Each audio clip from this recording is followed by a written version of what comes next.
Mourinho's advice to his Siloma players before 1-0 victory over Bayern Leverkusen in Europa Conference League, as he used to say that players must control their emotion, and this is just the semi-final stage. The semi-final stage needs the high use of skills, the high use of mental, and sometimes it's not good for the players to fight on the pitch.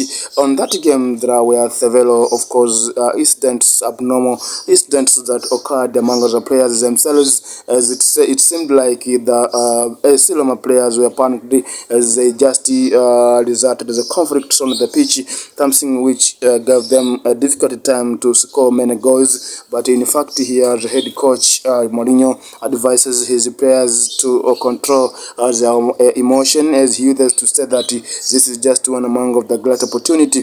This is just one among of the great stage, and if only the players will just continue with such kind of behavior on the pitch, means one day there will, of course, there is a great possibility of being sent off due to the red cards, something which will just cost the team in one way or another. As there is no need to, of course, there is no need to struggle on the pitch. There is no need to fight on the pitch. It's better to play and touch the ball.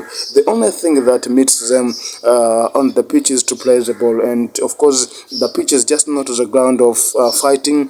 The pitch is just not the ground of struggling. It's better to fight for the ball, and that's the real definition of the football